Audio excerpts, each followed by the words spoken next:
కళ్లెంలో ఆరబోసిన మిర్చి పంట చోరీకి గురైన సంఘటన హైవే రోడ్డు పరిధిలో మండల కేంద్రమైన రొంపిచెర్లలో శుక్రవారం వెలుగులోకి వచ్చింది. దీనికి సంబంధించి పోలీసులు తెలిపిన వివరాలు ఇలా ఉన్నాయి. మండల కేంద్రమైన రొంపిచెర్లకు చెందిన గొట్టం శివారెడ్డి 4 ఎకరముల పొలం కౌలుకు తీసుకొని మిర్చి పంట సాగు చేస్తున్నారు.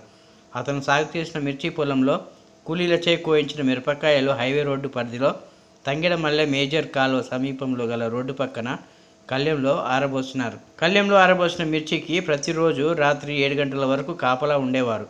2 రోజుల క్రితం ప్రతిరోజు మాదిరిగా కళ్లెంలో ఆరబోసిన మిర్చి వద్ద రాత్రి 7 గంటల వరకు కాపలా ఉండి అనంతరం ఇంటికి వచ్చారు. మరుసటి రోజు ఆయన శనివారం తెల్లవారుజామున కళ్లెంలో ఆరబోసిన మిర్చి దగ్గర వెళ్ళగా సుమారు 15 క్వింటాల మిర్చి చోరీకి గురైంది.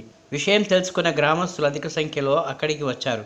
అనంతరం సమాచారం తెలుసుకున్న పోలీసులు అక్కడికి వచ్చి పరిస్థితిని సమీక్షించారు. గుర్తు తెలియని వ్యక్తులు ఈ సంఘటనకు పాల్పడి ఉండవచ్చునని గ్రామస్తులు తెలిపారు. చోరీకి గురైన మిర్చి విలువ సుమారు 3 లక్షల రూపాయల వరకు ఉంటుందని బాధిత కౌలు రైతు శివారెడ్డి తెలిపారు.